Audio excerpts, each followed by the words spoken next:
Good afternoon. Thanks for tuning in to NBC News Daily. I'm Haley Hines with your Midday Ark-La-Miss update. The West Monroe Police Department was awarded a grant from the Louisiana Highway Safety Commission.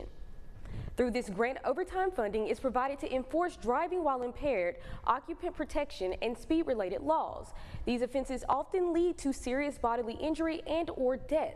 Successful enforcement and awareness are achieved through saturation patrols and checkpoints. The following award was given for each category listed on your screen. And staying in local news, in a private ceremony on Saturday, Lainey Wilson received her very own Northeast Louisiana Music Trail marker and highway dedication. Lainey Wilson is a Baskin, Louisiana native who moved to Nashville 13 years ago to pursue country music. She's now been named Entertainer of the Year 3 times, received a Grammy Award, and has recently been inducted as a member of the Grand Ole Opry. And a new approach to climate change. Instead of debating if it's happening and how, scientists instead are starting to accept and explore the uncertainty of it all. Brad Hicks explains why this new outlook could influence the future and how you talk about the issue. Ask anyone about climate change. I'm skeptical. And you're guaranteed to get an opinion. So that's going to lead to flooding. But ask if they've heard of climate resilience. I haven't. And it's like you're speaking a foreign language. Give me 2 seconds, I can Google it. Climate change is controversial. Even the experts don't agree or even thoroughly understand why climate changes or how it's changing. Some of the climate models disagree. Some of them may say that it's wet, some of them may say that it's dry. So when we talk about climate change, we talk about the idea that there's going to be more variability, less water in some places and more in other places. And there's a really wide range of what could happen. And that's where climate resilience comes in. Since we don't really know what's going to happen, we need robust solutions that can adapt to whatever the outcome is. It's a new framework for scientists and engineers to tackle the climate conundrum. It's definitely a change in thinking. How can we design solutions that allow us to be flexible with what might happen in the future? Not only is it a new paradigm for professionals, it's also a perspective that can help everyday people who disagree on climate change come together.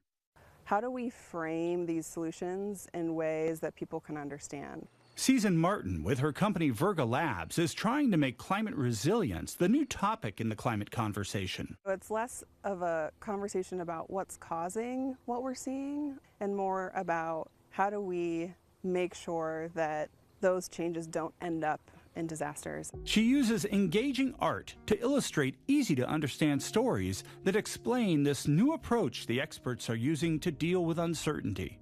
How we talk about these ideas and how we visualize these ideas is really important to engaging everyone in a conversation about what could be possible in the future. If you're interested, the website is virgalabs.io. Brad Hicks reporting.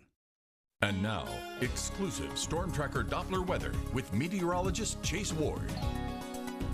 We are expecting a strong line of thunderstorms to be approaching the Ark-La-Miss by 3 to 4 o'clock later on this afternoon and evening. There's a chance we could see some gusty winds along this main line, small hail, and even an isolated embedded tornado still cannot be ruled out, as we will see certain parameters in place when these thunderstorms begin to arrive. It really all depends on how much sunshine we can get prior to the arrival. We kind of see a little mixture of sun and clouds, and most areas this morning will kind of be mostly clear. So of course we'll definitely see temperatures begin to rise relatively high to the upper 70s and probably even hit right around 80 for the daytime highs prior to these storms' arrival. So all that entail kind of just adds to the overall instability of the atmosphere, which will be kind of prior to these storms' arrival. So like I said, the likelihood of them being strong is definitely possible.